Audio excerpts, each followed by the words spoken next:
Assalamualaikum warahmatullahi wabarakatuh. Waalaikumsalam warahmatullahi wabarakatuh. Bismillahirrahmanirrahim. Alhamdulillahi rabbil alamin. Wal aqibatu lil muttaqin. Wala udwana illa 'alal zalimin. والصلاة والسلام على أشرف الأنبياء والمرسلين سيدنا ومولانا محمد وعلى آله وأصحابه المجاهدين الطاهرين أما بعد. Saudara-saudara kaum muslimin rahimakumullah. Setiap kita muslim di dalam kehidupan ini selalu ingin dicintai oleh Allah Subhanahu wa ta'ala. Dan tidak seorang pun di antara kita yang hidup ingin dimurkai oleh Allah Subhanahu wa ta'ala. Jangankan lagi dimurkai Allah, dimarahi tetangga saja kita kadang-kadang sudah merasa tidak enak. Padahal bagaimanapun, kalau sekadar dimarahi tetangga, kita masih bisa menghindar, pergi atau pindah ke tempat lain. Tahun depan kita kembali lagi barangkali sudah bisa berdamai. Tapi jikalau Allah yang murka kepada kita, padahal alam ini adalah miliknya belaka, rasanya kemana lagi langit tempat kita bernaung, dan kemana lagi bumi tempat kita berpijak. Setiap orang ingin dicintai Allah, tapi tidak setiap orang mau melakukan perbuatan-perbuatan yang kalau dikerjakannya Allah akan cinta kepadanya. Dan setiap orang tidak ingin dimurkai Allah, tapi orang kadang-kadang tanpa sadar melakukan perbuatan-perbuatan yang justru dimurkai oleh Allah Subhanahu wa ta'ala. Pada pertemuan kali ini ingin saya sampaikan kepada hadirin satu hadis qudsi di mana Allah Subhanahu wa taala berfirman melalui lisan Nabi besar Muhammad sallallahu alaihi wasallam, "Uhibbu thalathan wa hubbi li thalathin ashad." Aku cinta, kata Allah, kepada 3 macam golongan manusia. Tapi aku lebih cinta lagi kepada yang 3 macam lagi. Jadi ada yang sekedar dicintai Allah, ada yang lebih lagi dicintai oleh Allah Subhanahu wa ta'ala. Siapa mereka? Mari kita ikuti satu persatu isi daripada hadis qudsi ini. Yang pertama, uhibbu ahlas sakha. Aku cinta, kata Allah, kepada orang-orang yang pemurah. Aku cinta kepada orang-orang yang ringan tangan, mempunyai kepekaan sosial yang tinggi, gemar menolong orang yang memang memerlukan pertolongan. Aku cinta kepada orang-orang yang semacam itu. Saudara-saudara kaum muslimin rahimakumullah. Di zaman sekarang ini, seiring dengan makin tajamnya persaingan hidup, makin tingginya tensi ekonomi, antara tenaga kerja yang masuk pasaran dengan lapangan kerja yang tersedia jauh dari memadai, gaya hidup orang sumsumtip semakin individualis. Timbullah sikap hidup elu-elu, gua-gua. Kepekaan sosial mulai lentur dan luntur, tapi tidak terwujud di dalam kehidupan sehari-hari. Padahal agama mengajarkan Allah cinta kepada orang-orang yang bermurah tangan, gemar melakukan pertolongan, peka melihat penderitaan dan kesulitan orang lain. Adalah Allah melebihkan rezeki sebagian kita dari yang lain. Dimaksudkan untuk saling tolong menolong, bahu-membahu dan bantu-membantu. Sehingga dengan demikian, apa yang disabdakan Nabi dalam hadis, Ar-Rahimuna yarhamuhumur Rahman, irhamu ahlal ardi yarhamkum man fis sama. Orang-orang yang punya sifat belas kasih akan dikasihi oleh Allah Subhanahu wa taala. Sayangi yang di permukaan bumi, nanti yang di langit akan sayang kepadamu, akan turun rahmahnya kepada kita bersama. Alangkah nikmatnya kehidupan ini, jikalau yang berkuasa menyayangi yang lemah lalu melindunginya, jikalau yang alim menyayangi yang awam lalu membimbingnya, jikalau yang kaya menyayangi yang miskin lalu mengulurkan tangan memberikan bantuannya, akan terciptalah rahmah dalam kehidupan. Tapi jikalau sebaliknya, yang berkuasa malah menindas dan menekan yang lemah, yang alim malah membodoh-bodohi yang memang sudah bodoh, sementara yang kaya menyantap yang miskin, akan terjadilah bala dan bencana dalam kehidupan. Bukan lagi rahmah yang turun, melainkan azab akan menimpa kita secara keseluruhan. Begitulah terdapat tirai halus yang memisahkan kita dari konsep ajaran agama kita yang luhur. Agama mengajarkan yadul ulya khairun min yadis sufla, bahwa tangan di atas lebih baik daripada tangan yang di bawah. Orang yang memberi lebih baik daripada orang yang menerima. Tapi yang kita praktekkan, kita selalu berada pada posisi tangan di bawah. Menjadi umat yang manja, yang lemah, padahal bukan tidak punya potensi. Tapi mungkin karena kita tidak pandai menginventarisir potensi. Kadang-kadang ada panitia pembangunan masjid, membangun masjid, meletakkan batu pertama, sekaligus jadi batu terakhir. Setelah itu la yamutu wa la yahya, hidup tidak kelihatan geraknya, mati pun tidak ketahuan kuburannya. Masjid impoten, pesantren terbengkalai, majelis taklim terlunta-lunta, rumah sakit Islam tak kunjung selesai. Tidak adakah orang Islam yang kaya? Banyak. Tidak adakah orang Islam yang punya posisi kunci, posisi basah, posisi menentukan? Banyak. Secara jujur kita harus berkata, yang belum banyak ialah yang mau berbuat atas nama dan demi kepentingan agamanya. Kita juga bukan tidak punya potensi.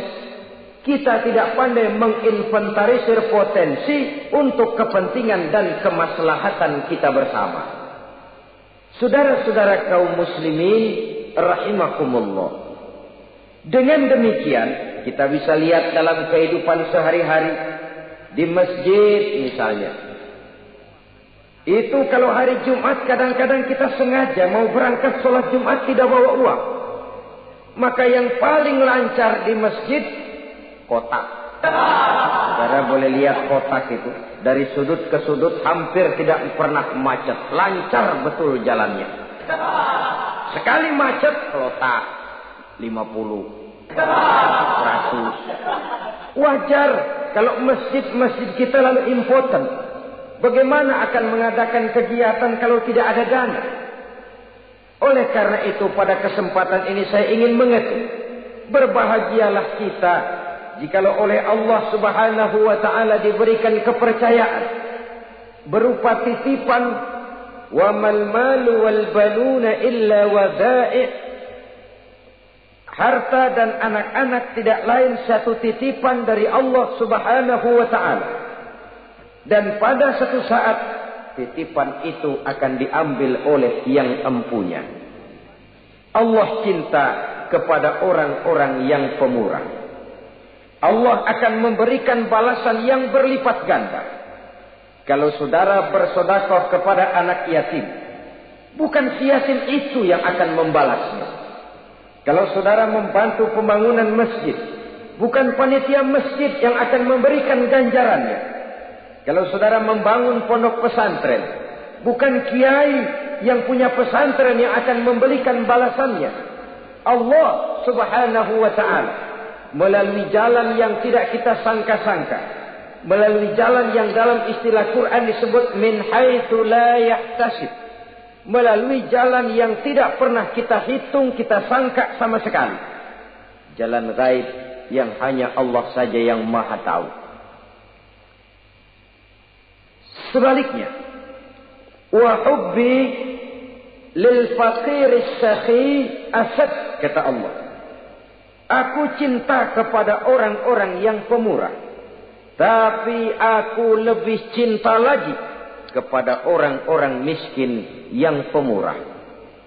Orang kaya pemurah, Allah cinta. Orang miskin pemurah, Allah lebih cinta. Kenapa? Kalau orang kaya sedekah 5.000 rupiah misalnya, orang miskin pun sedekah 5.000 rupiah, sama jumlahnya, sama ikhlasnya, sama halalnya, tapi besarnya pahala lebih besar sedekah si miskin yang 5.000 rupiah itu ketimbang si kaya yang juga 5.000 rupiah. Kenapa maka demikian? Oh, buat orang kaya uang 5.000 apalah artinya. Tapi buat si miskin, untuk jumlah 5.000 itu dia harus peras keringat, banting tulang, pergi pagi, pulang sore, kaki jadi kepala, kepala jadi kaki. Tapi kok dia berani bersedekah sejumlah sedekahnya orang kaya. Ini yang dinilai oleh Allah Subhanahu wa ta'ala. Saudara-saudara kaum muslimin rahimakumullah. Sifat inilah yang dahulu dicontohkan oleh baginda Rasul. Bahkan apa yang beliau sedekahkan kepada orang lain biasanya adalah sesuatu yang lebih baik dari apa yang beliau pakai sendiri. Watak ini yang diikuti oleh generasi sahabat. Kita ambil contoh ketika terjadi perang Tabuk misalnya. Datanglah Sayyidina Abu Bakar Siddiq, membawa seluruh harta bendanya disumbangkan di jalan Allah. Melihat ini Nabi bertanya, hal tarakta li ahlika syai'an ya Abu Bakar? Wahai Abu Bakar, begini banyak harta yang kau infakkan fi sabilillah ini. Apakah buat keluargamu sudah kau tinggalkan? Sayyidina Abu Bakar dengan tegak menjawab, taraktu lahumullaha wa rasulahu. Sudah, saya tinggalkan mereka Allah dan Rasulnya.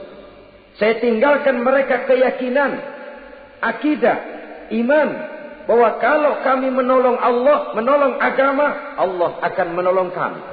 Bahwa kami tidak akan jadi melarat karena memperjuangkan agama.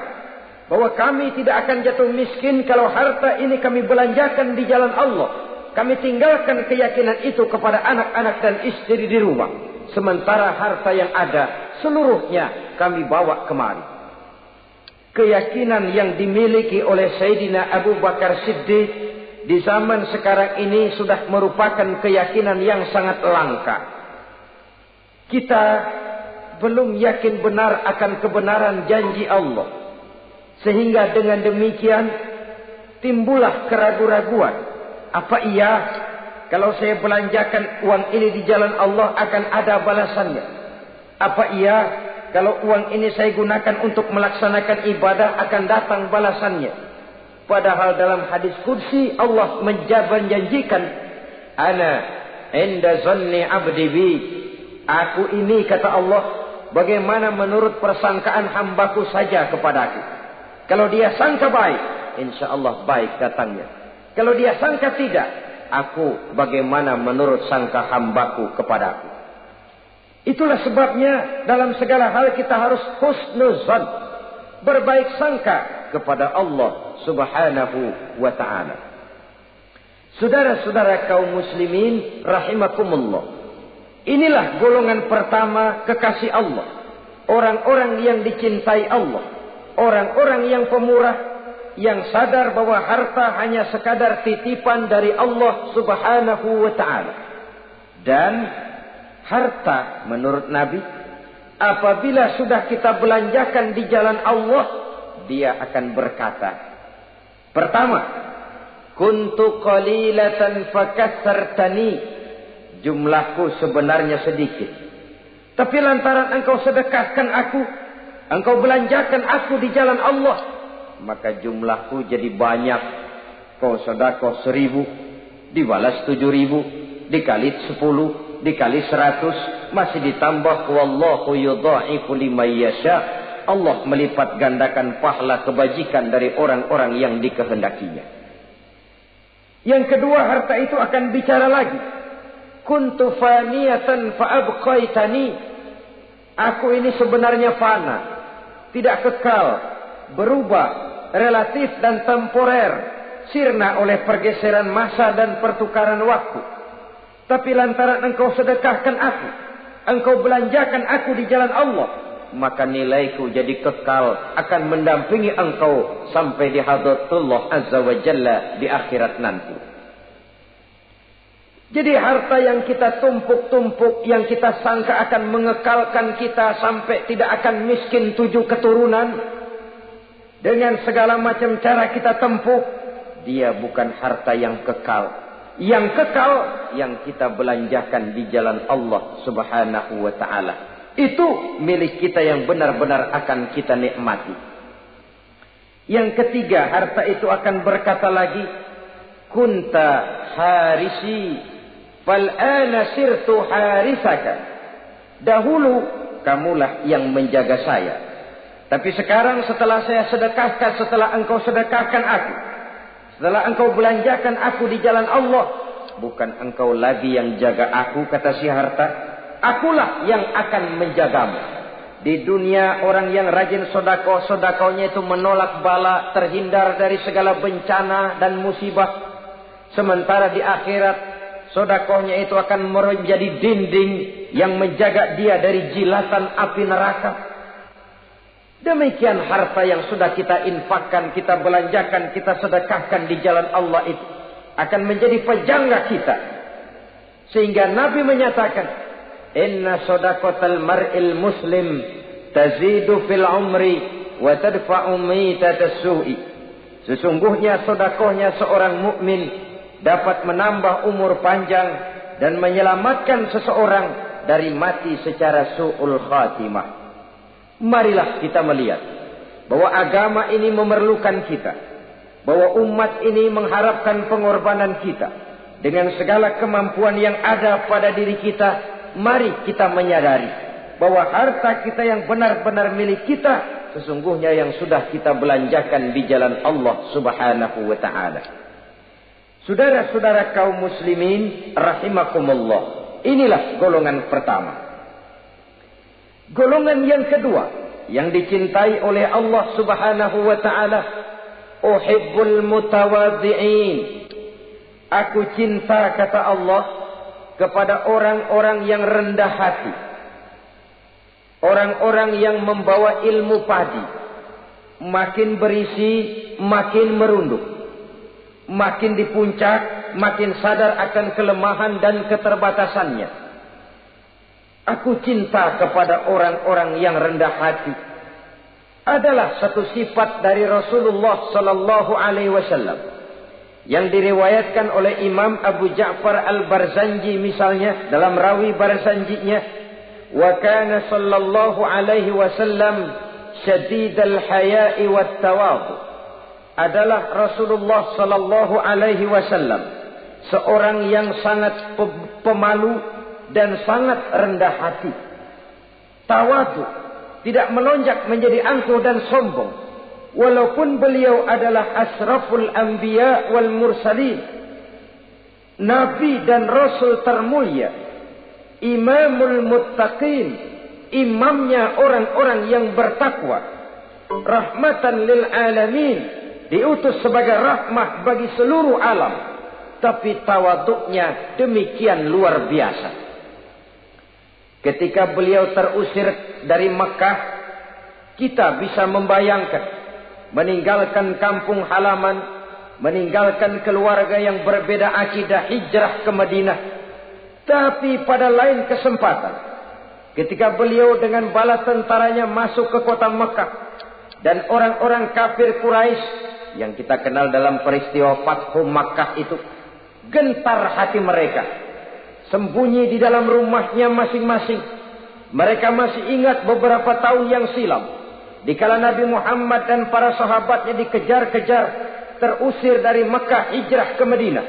Sekarang Rasul kembali ke Mekah dengan segala keperkasaan bala tentaranya. Mereka berpikir, andai kata Muhammad mau saja membalas dendam, habis kita ini. Habis, tidak akan tersisa. Dahulu dia kita caci maki. Dahulu dia kita usir. Dahulu dia kita kejar-kejar untuk kita bunuh. Sekarang kita tidak berdaya. Muhammad dengan perkasa, dengan bala tentaranya yang gagah sekarang masuk ke kota Mekah. Apa yang harus kita lakukan? Mereka menunggu dan menunggu. Dan Nabi dengan gagah masuk ke kota Mekah bersama bala tentaranya. Apa ucapan yang pertama beliau lontarkan? Pembalasan dendam? Tidak. Mencari orang-orang yang dulu mengejar, memusuhi, mengancam akan membunuhnya? Tidak. Beliau tidak teriak-teriak, mana itu Abu Jahal? Mana itu Abu Lahab? Mana itu Abu Sufyan? Mana itu dulu orang-orang yang memusuhi saya dan sahabat saya? Ayo keluar kalau berani, ha? Tidak. Pidato ucapan pertama yang keluar dari bibir yang mulia itu sungguh di luar perkiraan kufar Quraisy. Apa jawab Nabi? Pidato Nabi, al-yauma yaumul marhamah. Tuan-tuan para Quraisy, tidak usah khawatir. Hari ini adalah hari yang penuh kasih sayang. Saya masuk ke kota Makkah semata-mata untuk menunaikan ibadah. Tidak akan ada balas dendam. Tidak akan ada pertumpahan darah. Siapa yang masuk ke Masjidil Haram dia aman. Siapa yang masuk ke Masjidil Haram dia tenang. Tidak akan diganggu barang sedikit pun. Bersih hatinya dari balas dendam. Tidak ada watak untuk menunjukkan kepongahan pada beliau berada di puncak kejayaan. Tidak. Ini yang disebut sadidul haya wat tawadu. Sangat rendah hati. Tidak melonjak menjadi angkuh dan sombong lantaran keberhasilan yang pernah dicapainya. Uhibbul mutawadhi'in. Aku cinta kepada orang-orang yang rendah hati. Makin berkuasa, makin rendah hati. Makin berilmu, makin rendah hati. Makin kaya, makin tawadhu. Wa hubbi lil ghaniyil mutawadhi ashad. Tetapi kata Allah, aku lebih cinta lagi kepada orang-orang kaya yang rendah hati. Orang miskin tidak sombong, Allah cinta. Orang kaya tidak sombong, Allah lebih cinta. Sebabnya apa? Rasa-rasanya kalau ada orang miskin tidak sombong, memang sudah harusnya. Tapi kalau ada orang kaya, apa saja dia punya. Kebunnya ada di mana-mana, kendaraannya sejumlah keluarganya, uangnya, depositonya ada di berbagai bank, pabriknya banyak.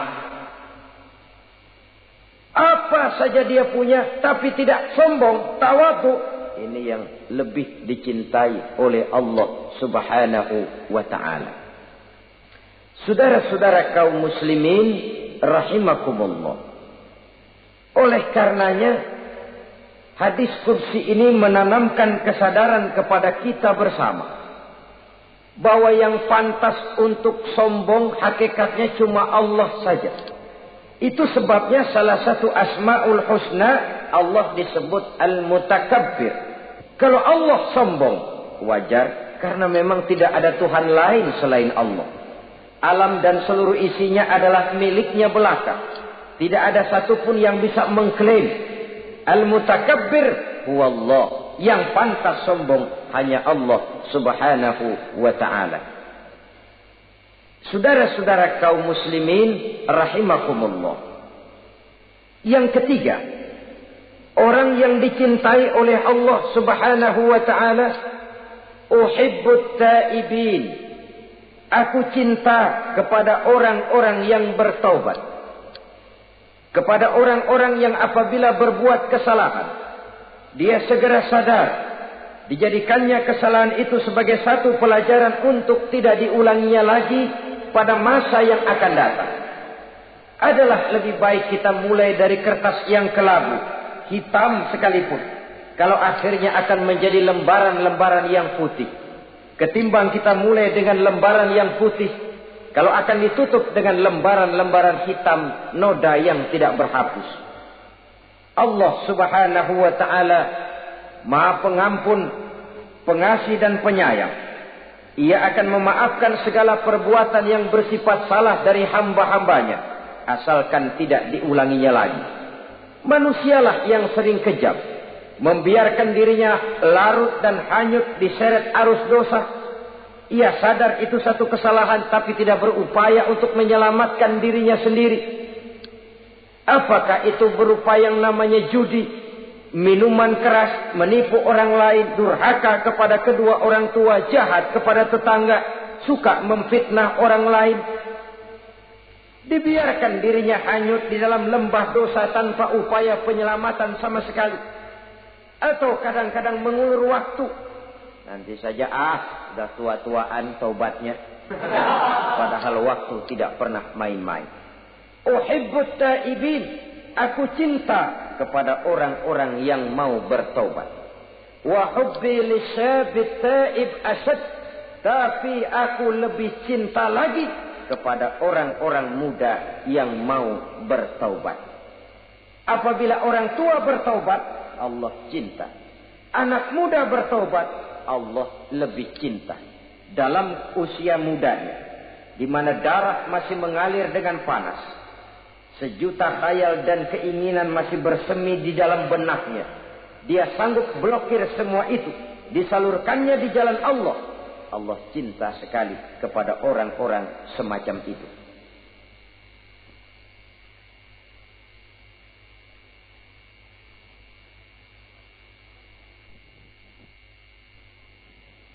Saudara-saudara kaum muslimin rahimakumullah.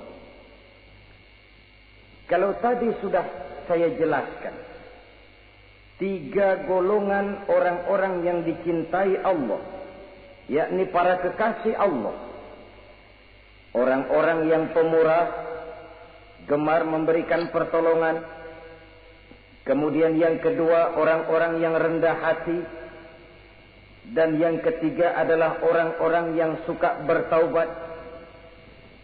Maka kemudian hadis qudsi ini dilanjutkan oleh Allah Subhanahu wa ta'ala dengan menjelaskan lawanan dari 3 golongan tadi.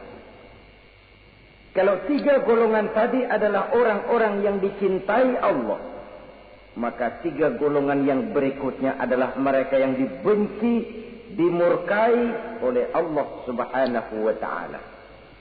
Siapa mereka? Jumlahnya juga 3, lawanan dari yang 3 tadi pertama. Yang pertama, saudara-saudara, abghadul bukhala. Aku benci, kata Allah, kepada orang-orang yang bakhil, orang yang kikir, orang yang diberikan amanah berupa harta, lalu tidak tersentuh hatinya melihat kesulitan dan penderitaan orang lain. Tetangganya meratap dan merintih kelaparan, sementara ia dengan tenang berpangku tangan, padahal ada kelebihan rizkinya. Ia tahu kesulitan orang lain, tapi ia tidak berusaha mengulurkan tangan memberikan bantuan. Kenapa seseorang bisa terjebak ke dalam penyakit bakhil bin kikir alias pelit seperti ini? Oleh karena harta benda dunia itu sudah berakar kuat di hatinya. Tidak mau lepas lagi ia dari sana.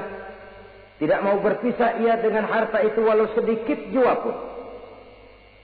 Dan memang para ulama sufi mengajarkan, orang kaya itu ada 2. Ada orang kaya hakiki, ada orang kaya majazi. Orang kaya hakiki, orang kaya sebenarnya adalah orang yang kaya hatinya. Luas cakrawala pandangannya, terbentang nuansanya, tidak cuplik melihat karunia yang diberikan Allah dalam kehidupan ini. Orang yang kaya hati, inilah orang kaya hakiki. Adapun orang kaya majazi adalah orang yang banyak hartanya tapi miskin hatinya. Hidupnya sudah melimpah tapi ia selalu merasa kurang, maka ia tidak pernah cukup. Posisinya sudah kaya tapi ia masih merasa miskin, maka ia pun selalu miskin. Imam Ghazali rahimahullah memberikan contoh yang indah. Perjalanan hidup manusia sama dengan naik kapal laut yang besar menuju pulau bernama akhirat, mencapai pantai surga bahagia. Kapal ini akan singgah di satu pulau bernama dunia. Para penumpang diperbolehkan turun, tapi sebelumnya diingatkan lebih dahulu bahwa ini cuma sekedar tempat transit. Di dunia, di pulau yang bernama dunia, para penumpang boleh mengambil apa yang memang diperlukan untuk bekal dalam perjalanan. Tapi jangan lupa bahwa kapal akan melanjutkan perjalanan menuju kepulauan akhirat yang kekal dan abadi. Maka turunlah para penumpang ke pulau yang bernama dunia ini.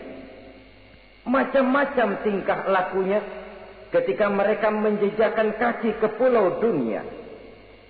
Ada yang tetap sadar kepada pesan nakoda. Dia turun ke pulau yang bernama dunia, yang hijau, ranau, indah, memikat, mempedaya, mempesona. Tapi ia tetap sadar, ini cuma tempat transit. Ini cuma tempat persinggahan sementara. Bukan ini tempat yang akan saya tuju. Kapal akan segera berangkat. Saya harus bersiap-siap. Diambilnya apa yang diperbolehkan di pulau bernama dunia sebagai bekal menuju perjalanan akhirat. Dan setelah itu dia segera kembali ke kapal untuk melanjutkan perjalanannya. Ada pula penumpang yang lalai. Ketika turun ke pulau bernama dunia ini, ia lupa kepada pesan sang nakoda. Ia terpedaya oleh hijau ranaunya kepulauan dunia.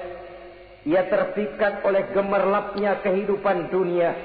Sibuklah seluruh waktunya untuk mengambil segala yang ada di kepulauan dunia ini. Ia menyangka bahwa ia sudah sampai kepada tujuan yang sebenarnya. Dikala peluit kapal berbunyi, pertanda kapal akan segera berangkat, rupanya baru sadar dia bahwa ini bukan tujuan yang sebenarnya. Ia berusaha kembali ke kapal, walaupun masih bisa ikut naik kapal, tapi sayang tempatnya sudah ditempati oleh orang lain. Inilah contoh dari orang-orang yang kehidupan dunia telah melalaikan mereka daripada tujuan akhirat. Yang lebih celaka adalah nasib penumpang ketiga. Mereka yang tertinggal sama sekali di kepulauan dunia ini. Mereka lah orang-orang kafir, orang-orang munafik, orang-orang musyrik. Bagi mereka surgalah dunia ini. Bila kehidupan dunia berakhir, berakhir pula lah surganya sampai di situ. Ia menyangka sudah sampai kepada terminal akhir, padahal cuma sekedar halte, tempat di mana kapal singgah sebentar saja untuk melanjutkan perjalanan menuju kepulauan akhirat yang kekal dan abadi. Saudara-saudara kaum muslimin rahimakumullah, orang-orang yang sadar bahwa dunia cuma sekedar satu tempat transit, maka kesadaran itu menggugah dia kepada keyakinan terhadap kalimat inna lillahi wa inna ilaihi raji'un. Segalanya datang dari Allah, segalanya akan kembali kepada Allah.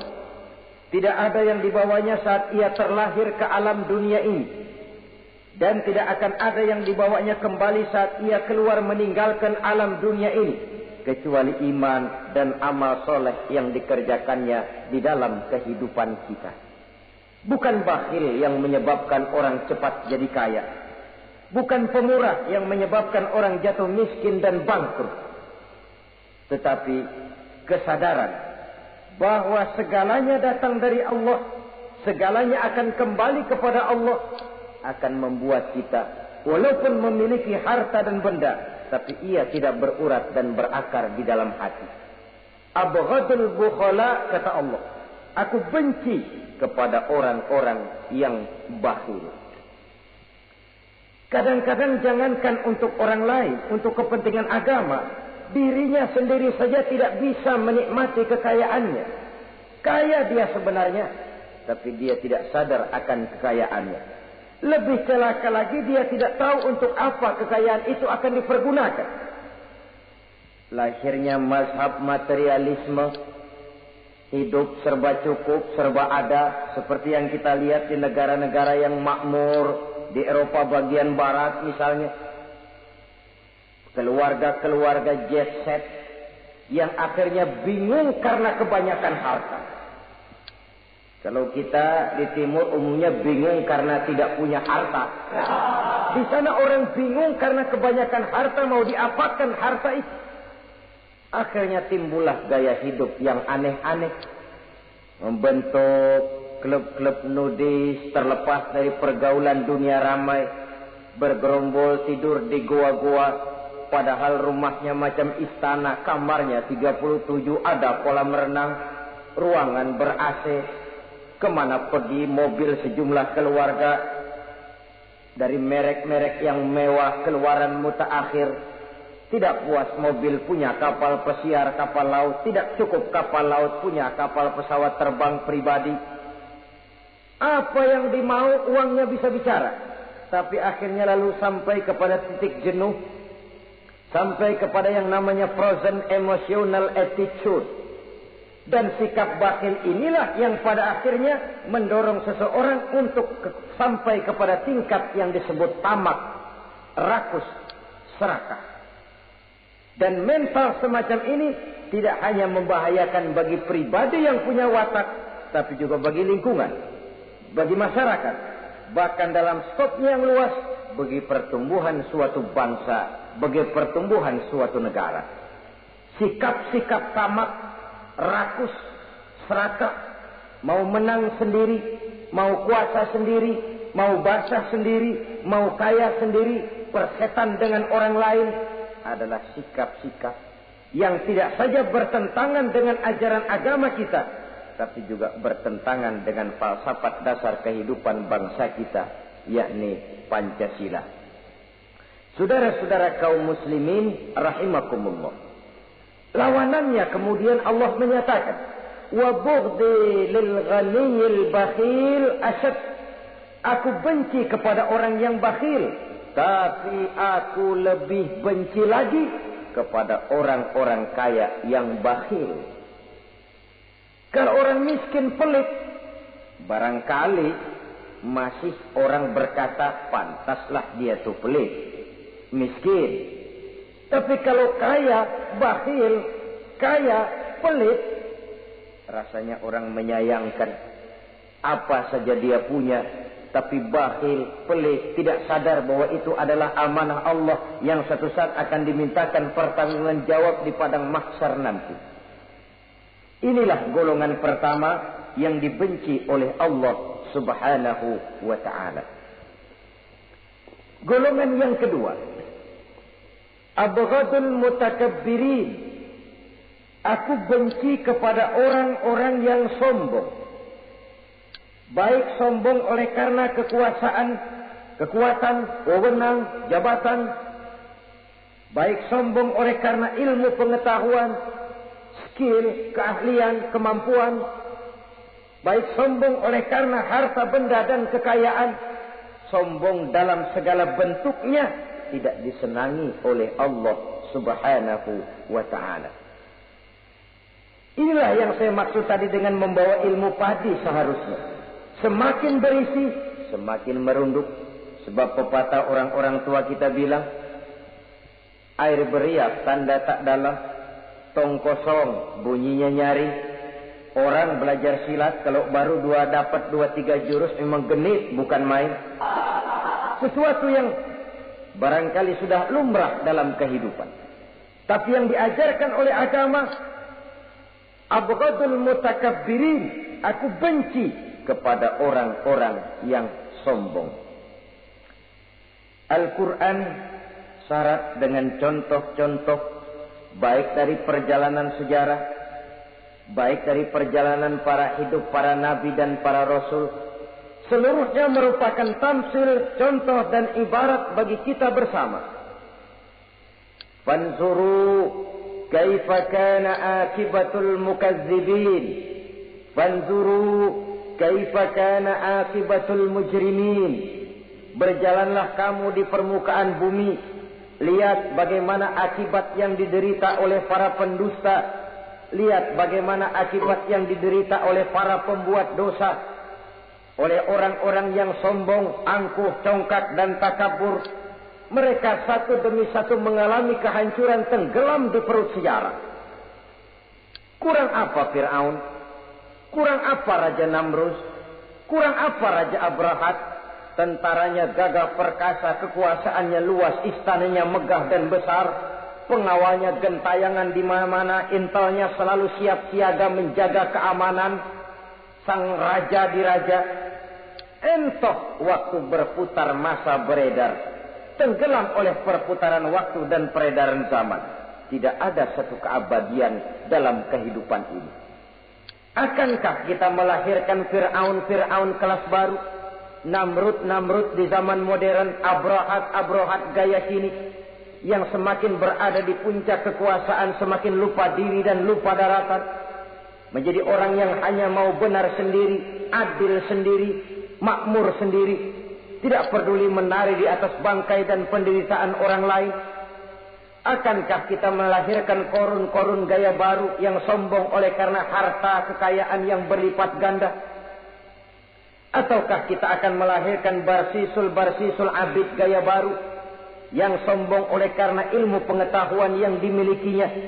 Marilah kita menyadari al-mutakabbir huwa Allah.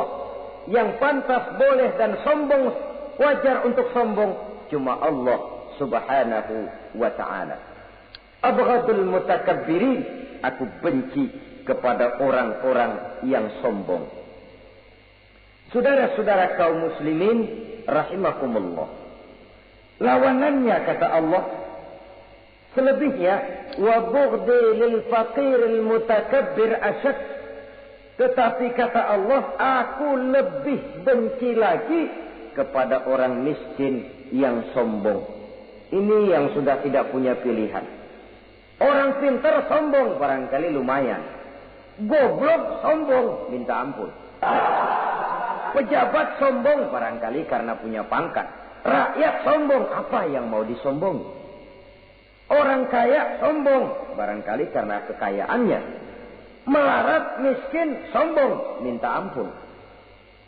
Sebab itu kata Allah, aku benci kepada orang-orang sombong, tapi aku lebih benci lagi kepada orang-orang miskin yang sombong. Hadis qudsi ini tentu saja memberikan satu kesadaran rohani yang paling dalam pada kehidupan kita setiap pribadi muslim, bahwa kita sejauh yang bisa kita lakukan hanyalah berusaha, berbuat. Kita terikat oleh sunnatullah, kata kita orang beragama, hukum alam kata para ahli alam, natural of law katanya. Tapi di sebalik itu sesungguhnya segala hasil usaha, kepastian dan ketentuannya hak prerogatif dari Allah subhanahu wa ta'ala. Sehingga pada puncaknya kita akan sampai kepada pengjujur, la haula wa la quwata illa billah. Tidak ada daya kita, tidak ada kekuatan kita kecuali apa yang memang telah diberikan Allah. Ialah sumber daya, sumber gerak, sumber seluruh kekuatan. Dan kita manusia hanya mencapai itu kalau dikaruniai oleh Allah subhanahu wa ta'ala. Sewajarnya, makin bertambah ilmu, makin sadar kita akan kebodohan kita. Seperti yang diucapkan oleh Al-Imam Syafi'i rahimahullah, setiap tambah ilmuku, bertambah taulah aku akan kebodohanku. Sewajarnya, semakin bertambah harta kita, semakin sadar kita akan kemiskinan kita. Semakin bertambah tinggi pangkat dan jabatan kita, semakin sadar kita dari mana kita datang, kemana kita akan pulang, dan di mana kita akan sekarang. berada sekarang. Dengan kata lain, ilmu itu, harta itu, pangkat dan kedudukan itu sesuatu yang perlu dan perlu. Tapi bukan sebagai tujuan. Semuanya cuma sekedar alat. Tujuannya apa? Jangka panjang di akhirat untuk mencapai ridho Allah. Jangka pendek di dunia ini harus menjadi rahmatan lil alamin. Bagaimana ilmu itu jadi rahmah bagi lingkungan? Bagaimana kekuasaan itu jadi rahmah bagi lingkungan? Bagaimana harta itu jadi rahmah bagi lingkungan? Berfungsi sosial untuk kebersamaan di dalam kehidupan ini. Saudara-saudara kaum muslimin rahimakumullah. Inilah golongan kedua yang dimurkai oleh Allah Subhanahu wa ta'ala. Golongan yang ketiga, abghadul fasad. Aku benci, kata Allah, kepada orang-orang yang berhati keras, berhati batu, tidak mempan nasihat. Baik nasihat itu datang dari Allah, baik nasihat itu datang dari orang lain, baik nasihat itu datang dari dalam dirinya sendiri, atau bernasihat yang dipandangnya, yang dilihatnya dalam segala gerak kehidupan. Satu hari bahkan beberapa sahabat pernah menghadap Rasulullah sallallahu alaihi wasallam. Ya Rasul, jikalau sekarang ini kami nyaris tidak punya problem. Artinya semua problem kami tuntas. Sedikit kami bingung, Tuanlah tempat kami bertanya. Kami tidak mengerti hukum, Tuan tempat kami meminta fatwa. Kami ingin mendapat petunjuk, kepada Tuan kami mengadu. Tapi nanti kalau suatu saat Tuhan telah berangkat meninggalkan kami ya Rasulullah, menghadap Allah Subhanahu wa ta'ala, tinggallah kami hidup tanpa bimbingan Tuhan. Kemana lagi kami harus minta nasihat? Baginda Rasul senyum. Kemudian beliau menjawab, taraktu lakum nasihataini. Kamu tidak usah khawatir. Kalaupun pada satu saat nanti aku berangkat meninggalkan kamu semua, kembali menghadap Allah Subhanahu wa ta'ala, kamu tidak perlu bingung. Tempat kamu minta nasihat ada, tempat kamu bertanya ada, tempat kamu minta fatwa dan kepastian hukum ada. Taraktu lakum nasihataini. Aku tinggalkan untukmu dua macam nasihat. Pertama, yang aku tinggalkan kepadamu itu nasihat yang pandai bicara. Yang kedua, yang aku tinggalkan kepadamu itu nasihat yang diam saja. Sahabat lalu bertanya, kalau nasihat yang bisa bicara itu apa ya Rasul? Beliau menjawab, Al-Quranul Karim. 6.666 ayat, 30 juz, 114 surah, seluruhnya nasihat bagi umat Islam. Apapun yang akan kau kerjakan, kemanapun kau akan pergi, bertanyalah kepada Al-Quran, minta nasihatnya. Bertanya langsung? Tentu tidak. Bertanya kepada Al-Quran artinya fas'alu ahla dzikri in kuntum la ta'lamun. Jikalau kamu memang tidak mengerti, bertanyalah kepada yang mengerti. Yang mengerti Al-Quran tentu tidak lain para ulama, para kiai, para asatiz, guru-guru yang mengasuh kita di majelis taklim. Nasihat yang pandai bicara, Al-Quranul Karim. Kemanapun saja kaki akan kita langkahkan, ke arah manapun bumi yang akan kita tuju, mintalah lebih dahulu nasihat Al-Quranul Karim. Usaha apapun yang akan kita lakukan, mintalah nasihat kepadanya. Itu nasihat yang pandai bicara. Lalu sahabat bertanya lagi, kalau nasihat yang diam saja itu apa ya Rasul? Beliau menjawab, nasihat yang diam saja itu maut. Diam saja dia, tidak bicara, tapi pasti datangnya. Dan itu jadi nasihat. Kalau sekarang kau menyolatkan orang lain, apa tidak mungkin besok kau disolatkan orang? Kalau hari ini kau antar jenazah temanmu ke liang lahat, entah tahun depan, bulan depan, minggu depan, entah 5-10 tahun yang akan datang, bukankah kau yang akan diantar ke liang lahat? Kau tengoklah temanmu itu. Matanya masih ada tapi sudah tidak sanggup lagi melihat. Jangankan melihat, digerakkan saja pun sudah tidak bisa. Telinganya belum kemana-mana tapi sudah tidak mampu lagi mendengar. Kakinya masih cukup tapi sudah tidak mampu untuk dipakai berjalan. Tangannya masih ada tapi tidak ada lagi yang bisa dipegangnya. Apa yang kurang kalau sudah demikian? Kau tumpuk harta kekayaan untuk 7 turunan, kau sangka kau tidak akan mati karena itu.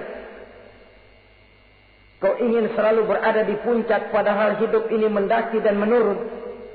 Ini seluruhnya merupakan nasihat. Orang yang hatinya keras tidak mempan nasihat yang datang dari Allah, Quran dan maut. Nasihat yang datang dari orang lain, kadang-kadang diberikan nasihat, lebih pandai dia berkilah, lebih pandai dia berkelit, lebih pandai dia berjawab. Orang yang memberi nasihat baru bicara 1, dia sudah 10. Nasihat yang datang dari orang lain tidak juga bisa menyentuh hatinya. Atau nasihat yang timbul dari dalam dirinya sendiri. Kulit yang mulai berkerut, uban yang mulai bertabur, gigi yang permisi satu demi satu. Itu kan seluruhnya merupakan nasihat.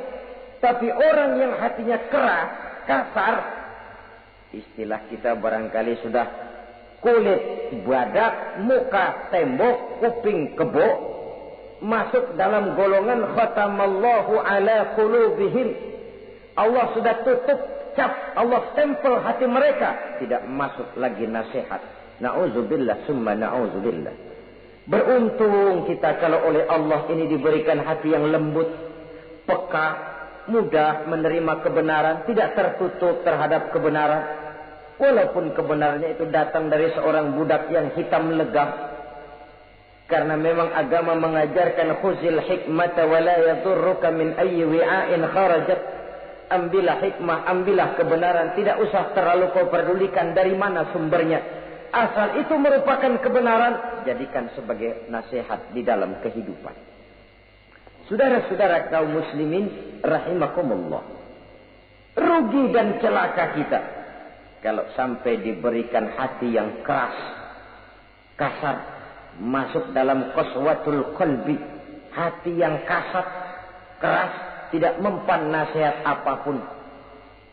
Kalau kadang-kadang masuk telinga kanan, keluar lagi telinga kiri, tidak pernah singgah di lubuk hatinya walau sebentar sekalipun, tidak pernah transit, atau kalaupun transit seperti air di daun talas, mudah bergoyah ke kiri dan ke kanan.